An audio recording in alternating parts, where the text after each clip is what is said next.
Hi, Jessica. Hi, Chris. How are you? I'm great. Thank you for meeting with me. Absolutely. So, you're my yoga instructor, Mm-hmm. you're my meditation instructor, you teach Pilates that I've been to. I get so much out of your classes. Mm-hmm. And I wanted to introduce you to all of my fans. And just, get some stories about how did you get started? Let's just start there. How did you get started? So I actually went to college to be a counselor.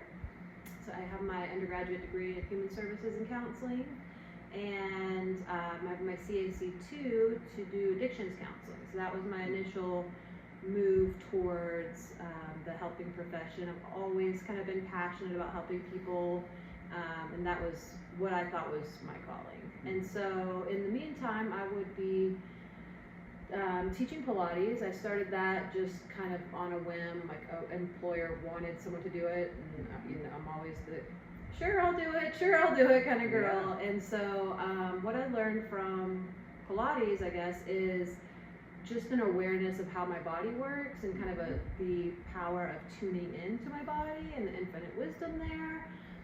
But more from a mechanical approach. As I continued with the addictions counseling, it became a little bit too much, just kind of a heavy energy. And for me, I wasn't able to find the balance in that. I didn't have enough time for the self-care outside of it to continue. Mm-hmm. And so I went back to school to do massage therapy. Mm-hmm. So I stayed in the physical track, moving to more, still a helping profession, but just getting more into touch. I've always been a touch lover, Mm-hmm. and so I found that through massage as well. And then I decided that I would not do addictions counseling anymore, so I got out of that and kind of segued into yoga. Mm-hmm. Again, same idea. There's a lot of trauma gets stored in the body. Yoga is a way to help people to create a safe space so that they can check inside and see what's going on with them, give them the tools to identify that, give them the tools to strengthen areas that are weak, to notice just the different patterns and stuff like that. And basically just from there, it's just kind of taken on its own magic, I guess. It just moves from, I just follow my passion. And then I feel like that's the way that the universe guides me, and then that's the way that I try to impart to my students, that they have that like internal GPS as well. Nice. Yeah. You mentioned knowing your body and having the, you didn't say this, but mind-body connection, and you told a story one time of how you hurt your back and you were in bed, couldn't move, and you just started to make minor movements and slowly over time went from not being able to move at all to basically healing yourself. And I thought that was amazing, and I've thought about that. There was a time, it was a couple of months ago, I tweaked my back doing a deadlift. Mm-hmm. And I was sitting on the couch just hurting and thinking, man. And I thought about you, and I thought, I need to get up off of this couch and stretch and foam roll and do something. And Sure. And it was a total change since I've been taking your classes probably 2 or 3 years, mm-hmm. and on and off with COVID, but I think that has a big effect on just, me knowing my body, knowing my mind, and that was huge. I've also had a couple of massages from you, and it's when I was in some serious pain, and it was healing. It's healing. Yeah. Not immediately, because I was in worse pain after the massage, and that's okay, because I think that's part of the process. Absolutely, I totally agree with that. That's kind of the way it is with yoga. I talk a lot about taking your practice off the mat and what that actually means. When we're in the studio, we have set that 75 minutes, 60 minutes, 30 minutes apart to focus on that, and then we can set an intention, we can work through struggles, we can work through the heat, we can work through all these different things, We can do the movements in a way that allows for flexibility. We can do the movements in a way that allows for strength. We can do the movements in a way that allows for introspection. And all of those, like you said, are valuable. Just like with the massage, you know, getting into a little bit of your body having a reaction to something, then sometimes you have to come at it with the exact same force or more force or less force. And that's kind of the same way it goes with practice, the same way it goes with life, you know, like observing what does this situation need from me? Does it need more force? Does it need more acceptance? Does it need a new path? And like, I think that in the Western world, you know, our kind of go-to is just try harder, push harder, you know, harder, harder, harder, harder, whatever. If it's like a struggle, it's good, you know, and even with massage, you know, that can happen like that. But in reality, it's really more nuanced than that. And I think that both the breath work and the yoga and the meditation, or all three of those, combine together to teach you that. So that when you are feeling in your body, oh, I'm stressed, or I feel like I want to get out of this situation, you can remember being in that hot class and being like, I don't want to do this. I want to get out of this situation. And then remembering, okay, breathe, you know, okay, what is my intention in this, you know? And in the class, it might be get through, you know, and in life, it might be get through. It might be, I have something that I need to change, you know? And so these same patterns that we have on the mat apply off the mat as well. And I just love that aspect of it. I love being able to, you know, like you were talking about the injury, you know, and having been able to work through that. I mean, I had a pinched nerve in my thoracic spine that I was like unable to stand up. And it was like serious, like when the chiropractor saw me, they were like, oh God, like this is not gonna be good. And I did have to lay down for the weekend, basically, like sit on the massage table with props and drink water out of a Camel pack, you know, like it was not just like, oh wow, the muscle tension.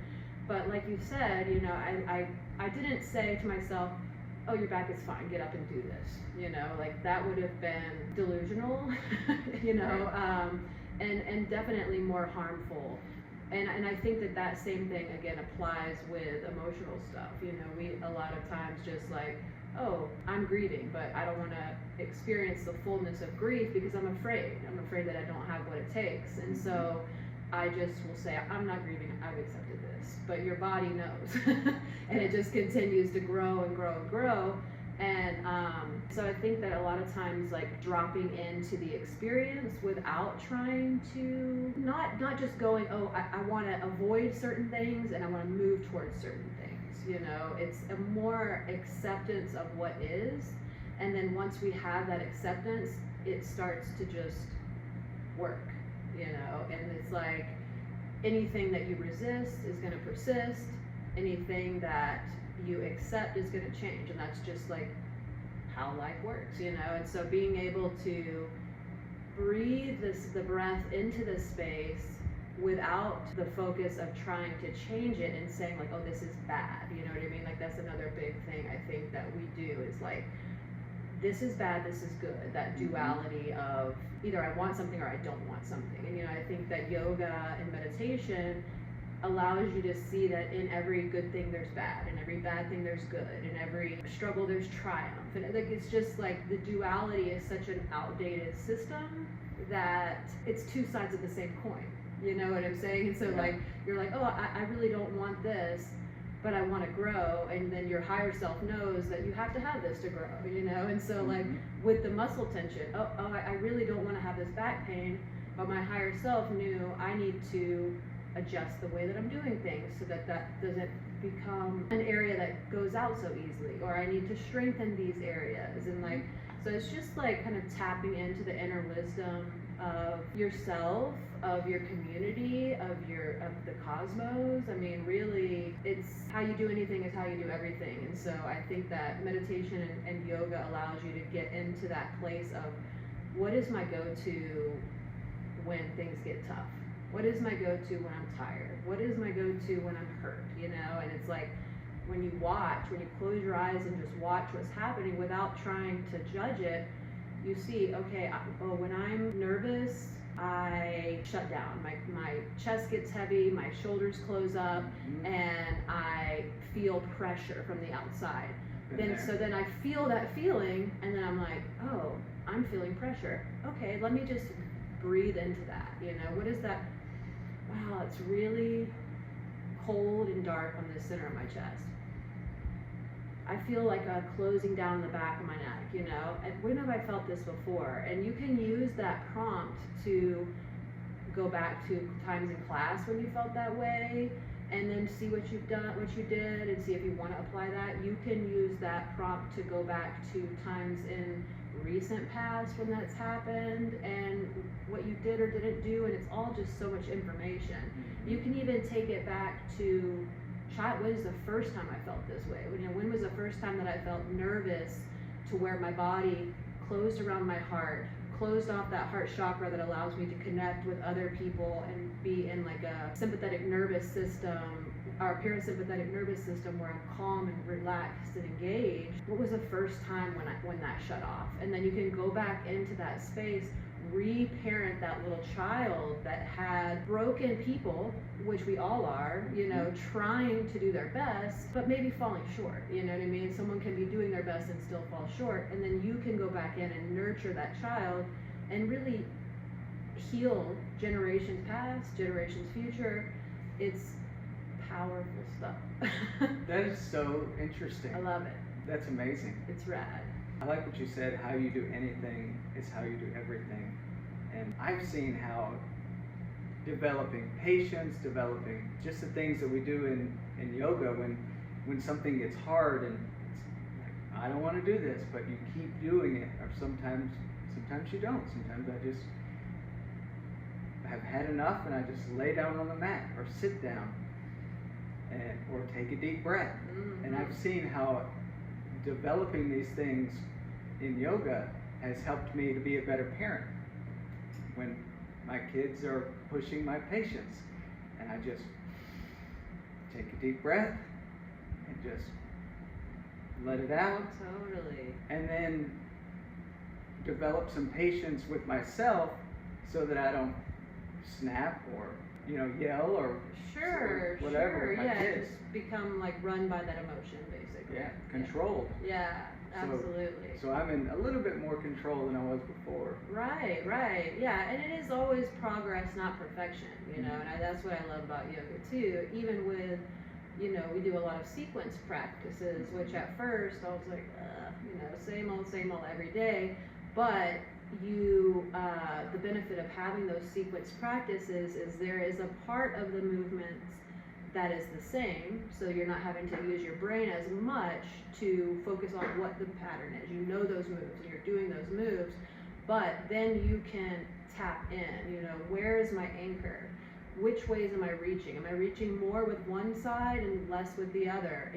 Am I rooted, and am I also pulling towards the heaven? So I have that connection with the earth, so I have that connection with my higher self, and when you tune into that, a simple pose can give you so much valuable information of, and you can get super woo-woo into it if you want, to where it's like, okay, my left side is really, really tight. That's controlled by my right side of the brain. That's the creative side of the brain. Am I overly active in my creative side of the brain? Am I underreactive in my creative side of my brain? Same thing with the left side, controls the right side of the body. Am I being overly logical? Am I, could I soften up a little bit? And so you can kind of start to get into that, how is my masculine? How is my feminine? And all of those things allow you to see kind of where you are in time space, so it's pretty cool. I definitely think meditation and yoga is essential for parents. I have 3 teenagers, and woo! Yoga is a beautiful thing. Yeah. And I teach it to my kids. They don't necessarily always do a yoga practice with me, but if they get hyper aroused, they're talking a lot, really loud, being super reactive, they know, like, all right, we're taking a breath right now, and they, they'll roll their eyes, but they feel it, you know what I mean? Like, they breathe in, they breathe out, everything starts to calm, they can feel that relaxation, and they're like, huh, that's information, where before it's just, you have the option to respond rather than just react. And I think that is a beautiful place, because when you're reacting, you're not thinking, you're not feeling, you're just playing a script that was most likely handed down to you in one way or another. And so when you breathe and feel into the moment, you can choose how you respond. If my goal is, if my intention, let's use yoga mat words, my intention is to raise children who think for themselves, who are kind and compassionate, and who use their talents to make the world a better place, is what I'm doing leading them in that direction or leading them away from that? Are there areas where they're doing really good, areas where they could use some growth? And so, like, that same patterning that you use for yourself in your yoga class can be used at home with the kids. Yeah. It's so cool. I love it. Going back to how you do anything is how you do everything. I'm confident that your kids are going to are being trained to make the world a better place, because you certainly make the world a better place by what you do. You're a very giving person. Your classes, each teacher is different. Every class is different. Yours, I feel like, is more spiritual, more just thoughtful. Each class is different, and every time I spend 60 minutes, 75 minutes, I'm better. And sometimes I was better last week, but just spending the 60 minutes, I'm not as flexible this week, or I'm not feeling it, or I don't have the balance, I'm falling over.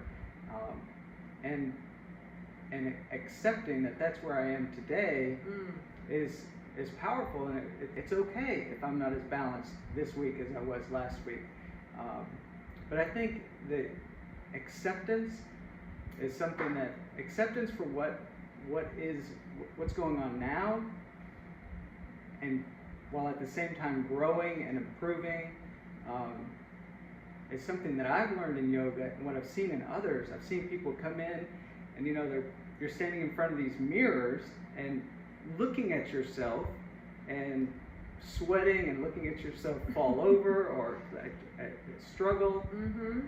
It's hard, but I've seen people, myself first, and then I've seen new people come in, and you can see that people are nervous, people are self-conscious. I was in the same place, and sometimes I still am.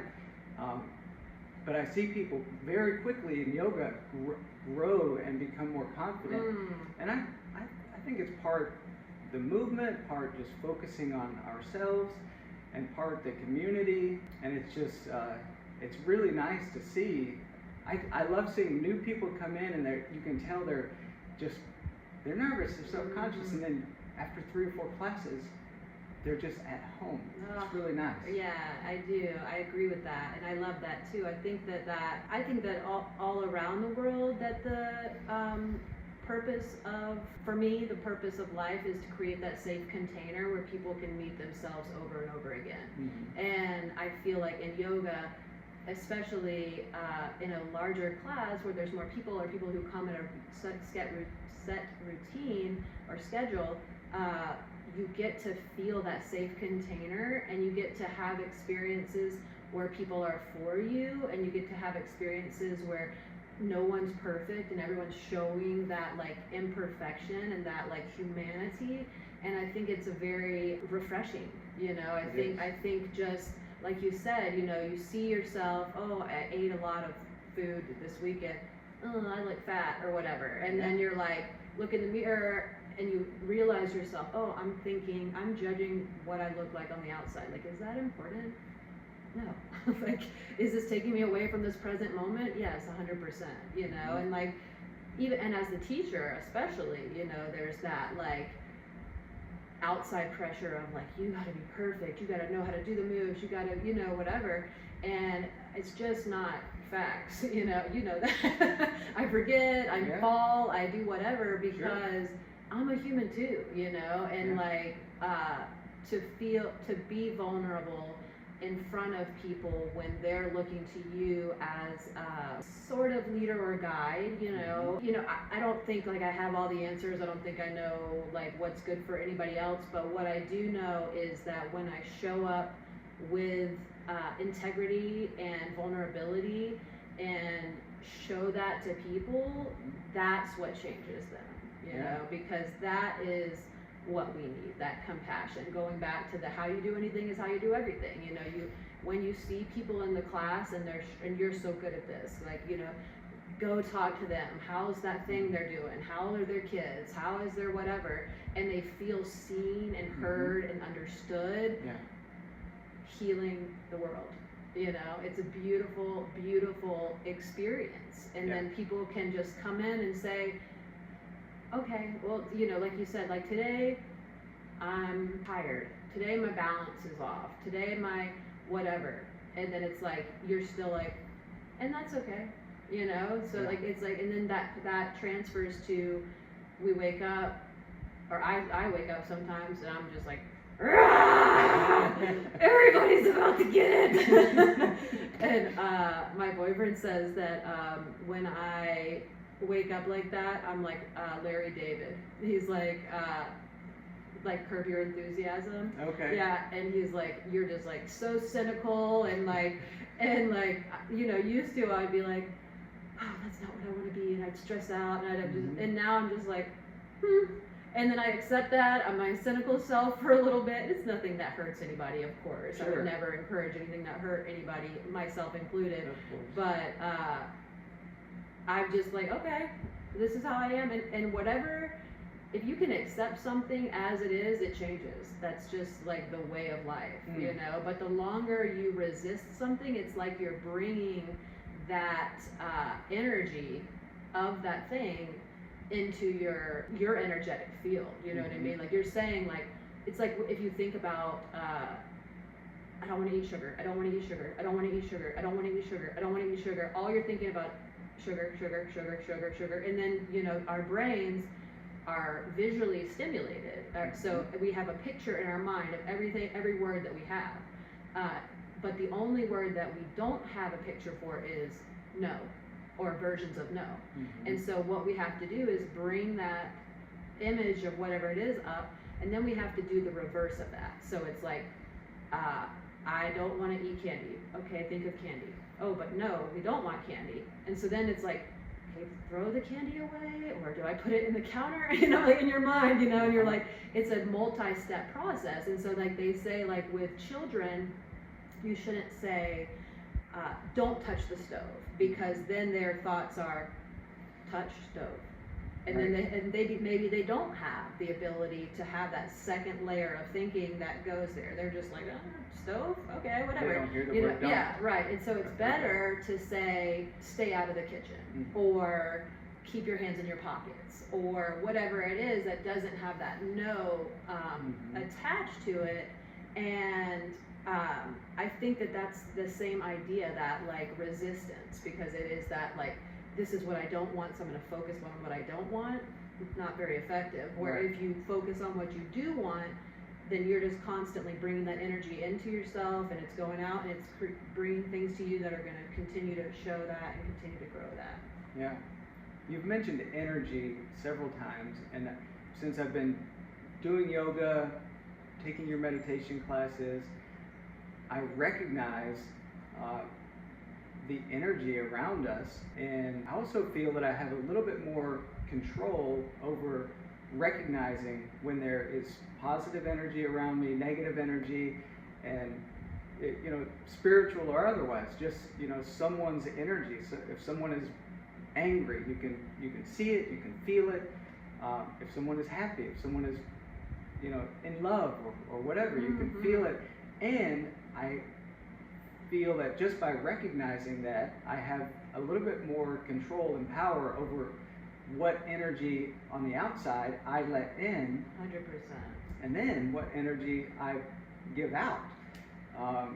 And I feel that I have done a better job of taking in the positive and giving out the positive. I'm not always successful at that. Of course. That's my kids, that's my wife. Right. But I have a little bit, just a tiny bit more control over that. A little more agency, right? Yeah, I totally agree with that. I similarly have, you know, with being in the helping profession, you know, you just think, I want to help everybody, and then like, and that's kind of what happened with the addictions counseling. Is I wanted it so much for all these people to get better, more than them, you know, and that doesn't work, you know, and so that was the way I was depleted. And then when I started massage, you know, you transfer a lot of energy when you touch, especially. And I would just be so drained by some people until I realized a way of just shielding myself, period. But then like you said, you know, having that semi-permeability of that energetic shield that allows you to give out, take in, give out, take in, but not just freely take everything, you know what I mean? Like it's like a boundaries type issue, and I think that that's super, super helpful in today's world, for sure. Yeah, thinking about your meditation classes, and we haven't been doing it for too long, I guess a few months, and it's been amazing. I've never taken a group meditation class before yours, and I've followed some online, but it's different when you're in person and you're in a group and there's people in front of you, beside you, and it's so interesting that what you can do with the mind and just a guide. And I feel like I can take the mind and really focus on myself. Or what I think is interesting with your classes, we do a lot of warm up the spine. There's movement. It's not just sitting there and breathing. We're moving, we're pairing breath with movement, and then there's focusing inward, focusing outward. We've had classes where we focus on a light and then grow that light and try to imagine or visualize that light is expanding, and it's amazing. I don't even know how to describe it, but it's what the feeling inside, and then it transforms the whole day, the whole week. But that energy just goes forward, and it's I don't even know what I'm trying to ask here. But I understand exactly what you're talking about, and I totally agree. I think that you know, as a rule, I feel like, and especially I saw this in addiction, but I think really it could go with anything. You said earlier, good or bad. Is the energy good or bad? Is the energy whatever? And of course, that's just a word that we're using.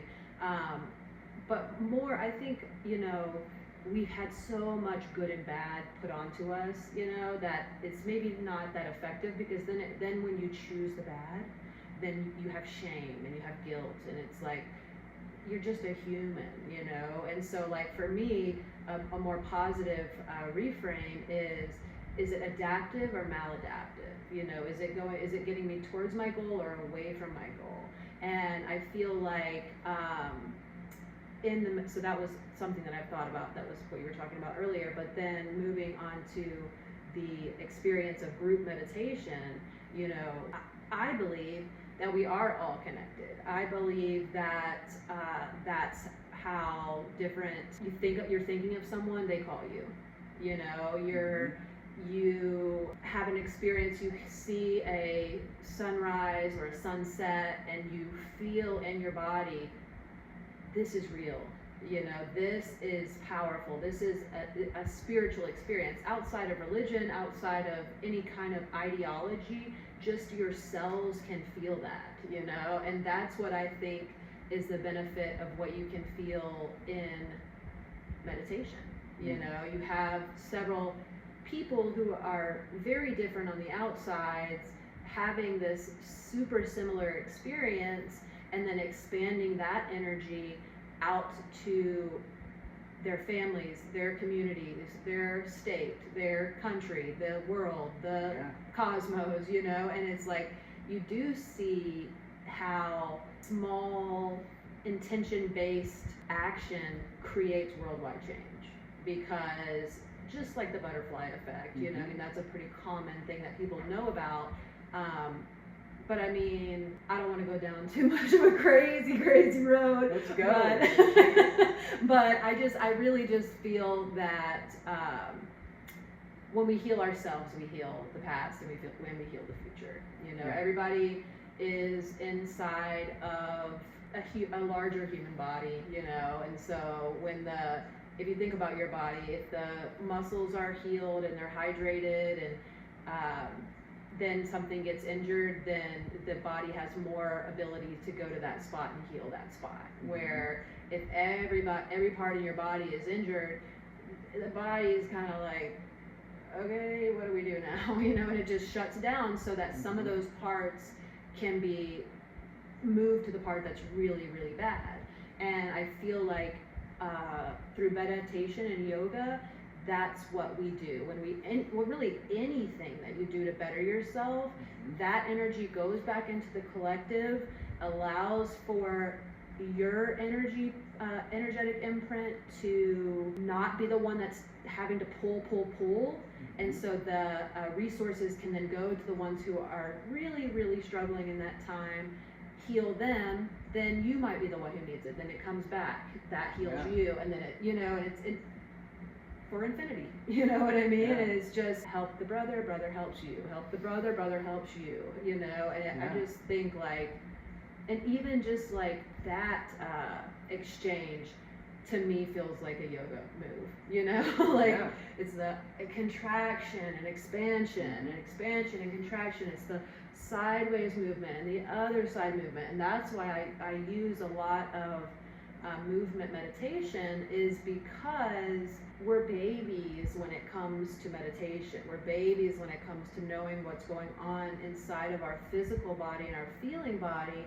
because we've been so focused on the thinking part of ourselves and the control part of ourselves, that even just 15 minutes, you know, 30 minutes of focused movement paired with breath can do so much to someone who's never done that. And I think that was kind of like what you were experiencing or expressing about experiencing during those classes, is like, I didn't know you could feel into yourself like that, you know, like I thought I was just like a machine that had a goal and I just did my best to get to that thing, you know, when in reality there is so many different ways to get where you want to go. And like that, and I mentioned earlier about it being like a GPS, right? And it's like, you know, there is a destination, who knows what it is, but we're going to get to that destination. Ultimately it's death, who knows about after that, but like we're all moving towards death, right? And so if we make a turn, some people like get so caught up like, oh, am I doing the right thing? Am I going to do the right, you know, and it's like, there's no right path. Like we go where our energy is called. And if we are in alignment with our higher self, we're going to go towards something that's going to feel good. If we're not in alignment with our higher self, we're going to go towards something that's going to teach us. Either way, it's, you know, on a GPS, rerouting, you know, do you want another lesson or do you want more joy? Do you want another lesson or do you want more joy?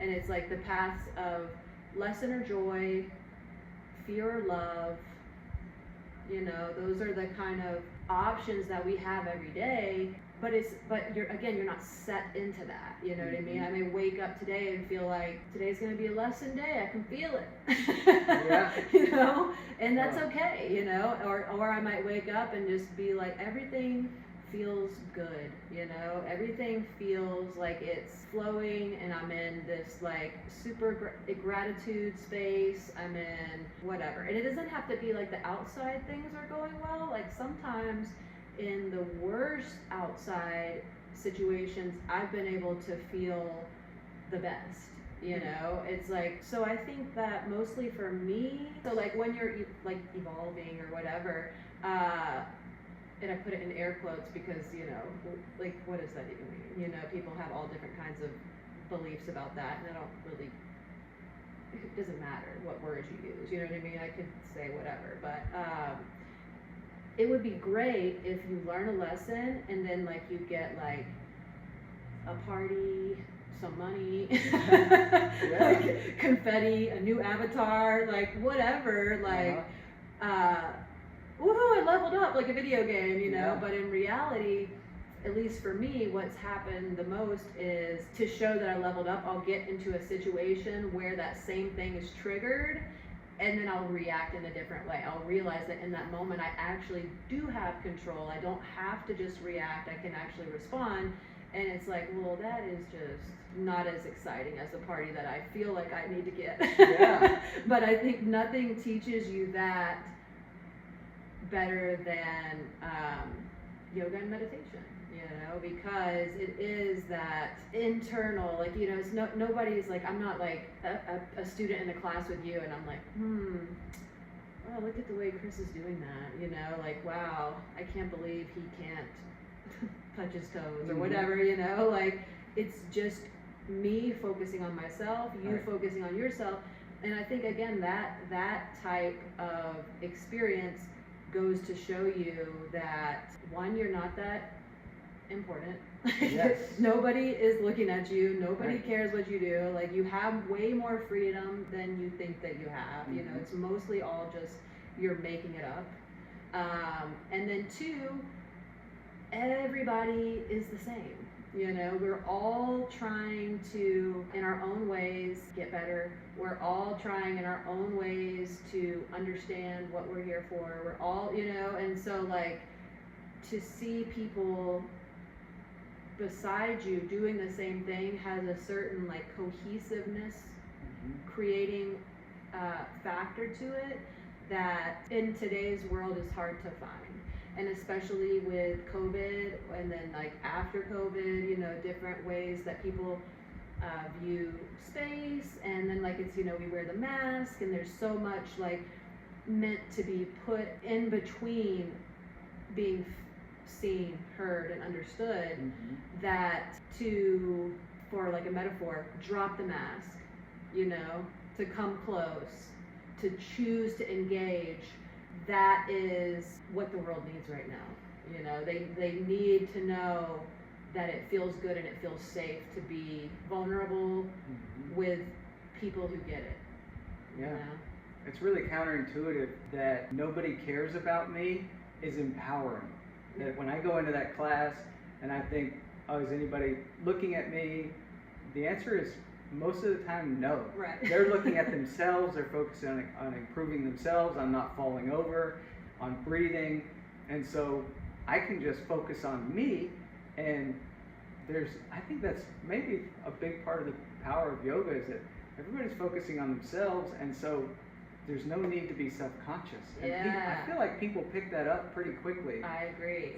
You know, you mentioned COVID, and we talked a little bit before we started recording about how early on in the pandemic, you were putting out quite a bit of material just free to the public online about how you make your smoothies, about taking off your shoes and walking on the grass, grounding, about alternate nostril breathing. Those are some of the things I remember that you put out there online. And you know, I thought that was really just something great to continue the connection that we were missing because we were masked up, we were at home. But I'm curious, like the mind-body connection, nutrition, you know, I take a smoothie every day. You obviously are focused on nutrition. The gut is part of the brain, which is, you know, it's all connected.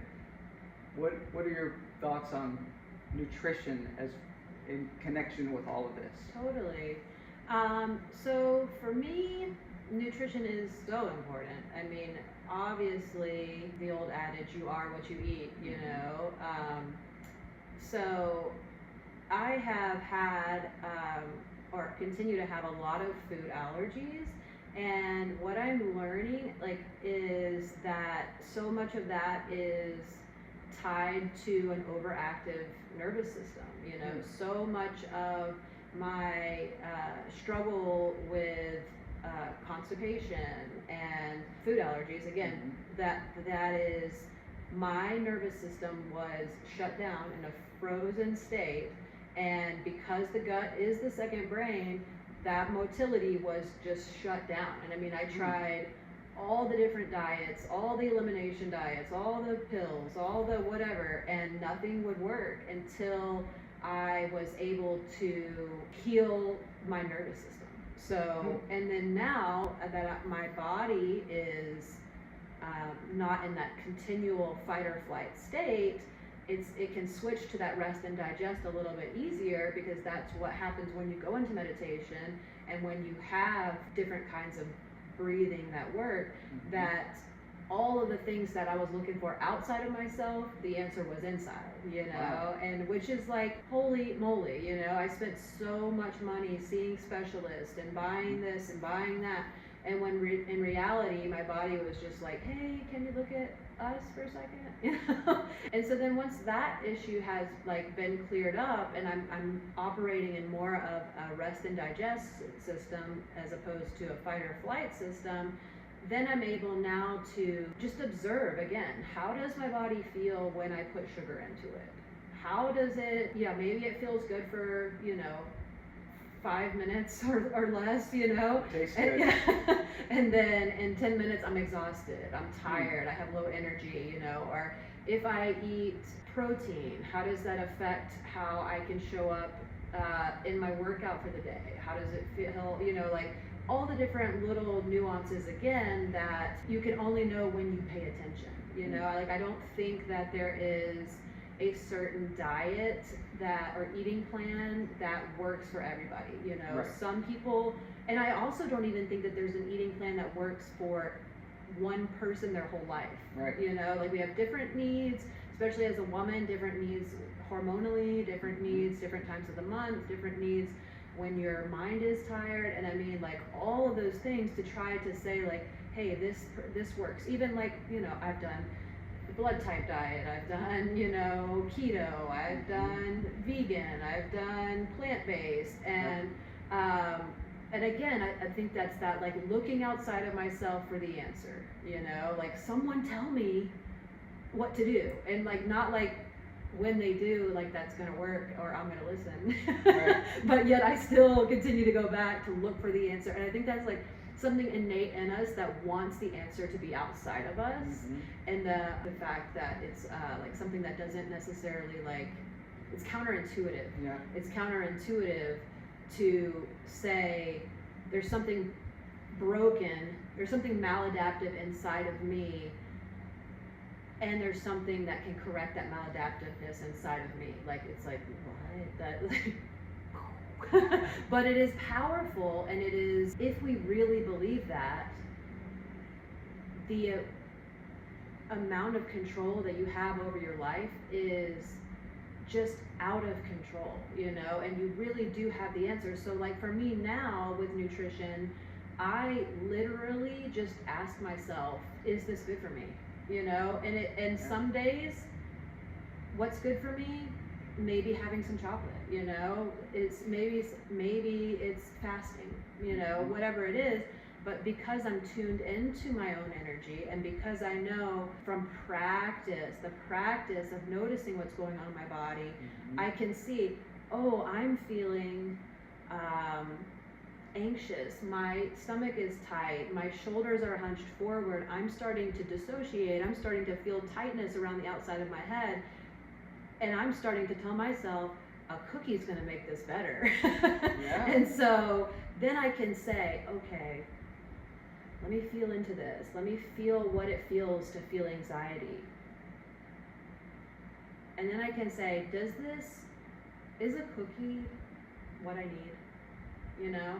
And try, and the mind is gonna come in to say what it thinks the right answer is, always. That's just like the mind's job is to keep us safe, not happy, and so going back to what feels familiar is the mind's go-to every time, because it's adaptive response that allows us to say, when I saw a tiger, my mom died. Then when I saw a tiger, my kid died. Then when I saw a tiger, this happened. You know what I mean? And it's like, I got to stay away from tigers. You know what I mean? But in reality, like, we get caught on that same kind of loop, but it's about stuff that we have a lot more control of. You know, we get kind of caught up in that always looking for a problem, that negativity bias of like, there could be a million things that are positive that are going on around you, but your brain is searching for that bad thing, because the bad thing is what keeps you safe, you know? And so like, I think another thing of yoga and meditation is training yourself to look for the good, you know, or the adaptive, you know, training yourself to really trust the body, you know, let the mind take a break for a moment and really tune into what does your innate part of you that doesn't change if you're fat or skinny, part of you that doesn't change if you're tall or short, part of you that doesn't change if you're old or young. And like that wisdom inside of like, you know, I'm looking for someone outside of myself to tell me what's up, that someone who's like a guru, or I already have that, you know what I mean? And so if I can just rethink that of like, so if I want to like allow my human self to have something to go to, I just go inside. I go to that quiet, undisturbed place where I can meet with my guru, you know? And with that information, we can do whatever we want, you know? Like, it's amazing. Wow. Like, it really is. Everybody should do it. Yes. I know you feel the same way, so it's great. There's so many times in life when I've wanted a roadmap. You know, just tell me what to do. I had one of the original TomTom GPSs, and I paid an extra $5 or $10 to get Mr. T's voice. Nice. And he would say, "You missed your turn, sucker. Turn around." And you know, it would be so nice if we had that in life. Yeah. But we don't. And there's so much in listening to your brain and in knowing when not to listen to your brain. Totally. And you know, I get it right a lot, and I get it wrong a lot more. Right. But the more that I turn inward and just sit with no expectation, just sit and breathe. I don't know that I've found my inner guru, but I think it's in there, and I think there's a lot of wisdom that we can tap into. And I don't think it's like something like, oh, you found your inner guru, you know? Like, I've definitely, I mean, just hearing you talk today and then other times that we've talked, like, you know what that feels like, you know what I mean? And like, that's that same feeling that comes when you see a baby animal, you know, is the same feeling that you have when you touch that inner guru, you know what I mean? Because that, it's like that vibration of unconditional love, the vibration of all that is positive, the vibration of creation, you know, and those things, it's not, you know, oh, you've got your inner guru, now you've got Mr. T telling you exactly where to go.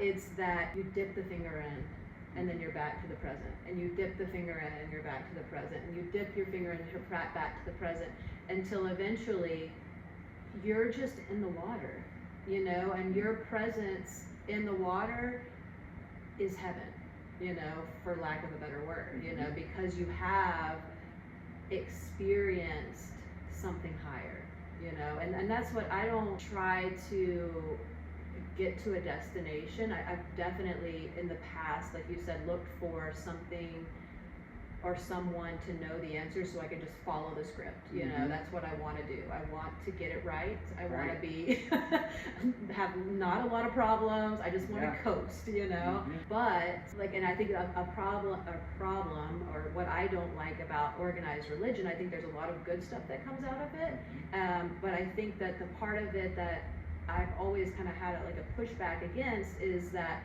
to think that a human can understand something that is beyond human, you know. And so there's like a certain level of for me to understand my God, I have to put it into a box, you know. And so for me, I don't necessarily try to like find God, you know. I just try to experience a higher power, and I try to notice that and note it, you know. Like if I see a rainbow, I experienced a higher power.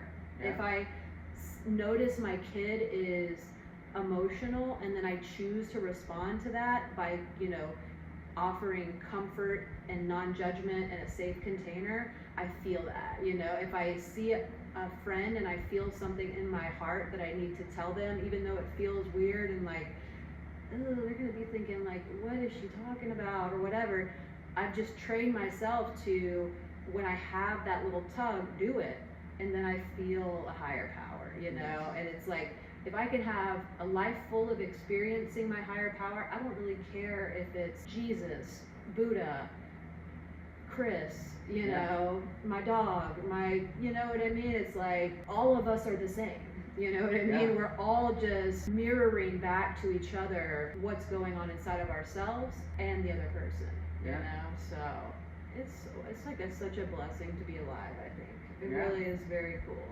I don't, you know, you said you don't care. I don't think God cares.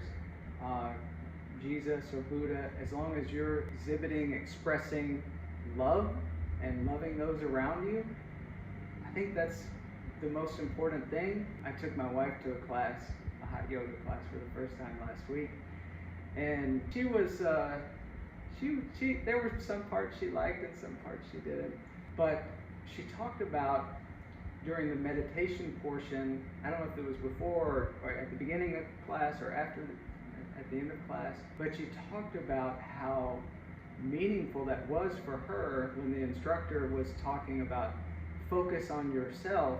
She talked about after the class how meaningful that was, and I think it's not just her, but it's society in general. We're so busy being parents, being employees, and we're just going, and we don't take time for ourselves. When we do that, you said this early on in our conversation, but when we take a little time for ourselves, we can be better for those around us. 100%. It's that filling up your cup, you know, before you can pour, you know. So we're just, as a society, you know, empty cups.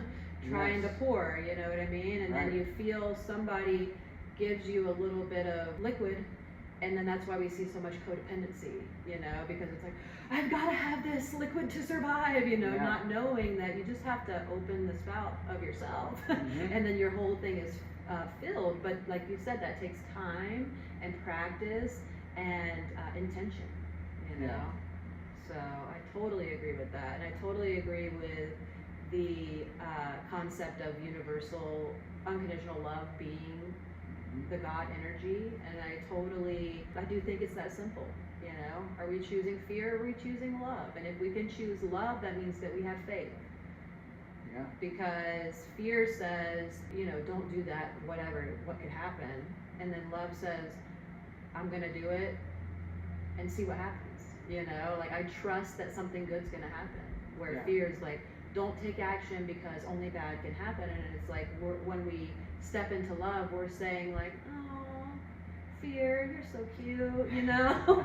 You're trying to protect me, and I am so grateful for you, and you know what, when you come back, I'm gonna be just as welcoming, but you can relax, you know, like, you've been working pretty hard. Maybe just take a break, you know. And it's a really cool way to realize that we don't have any bad parts, that all of our parts have a purpose, but that we have adaptive and maladaptive expressions of different emotions, and that once we can get to an emotional and bodily intelligence as a society, to where we say, this is the emotion that I'm feeling, I'm okay with feeling this, what's it trying to teach me? That then we'll get out of these huge imbalances of either being way too emotional or way too logical, and we'll find that like peaceful medium to where we listen to our emotions, but we don't get controlled by them. Yeah. So that's great. Jessica, thank you so much. You're welcome. Thank you Taking so time. much. It was my pleasure. This was a fun conversation. I agree. Yeah, thank you. You're such a giver. You're such a positive influence on everyone around you. Thank you so much. All right. Appreciate it. Thank you so much.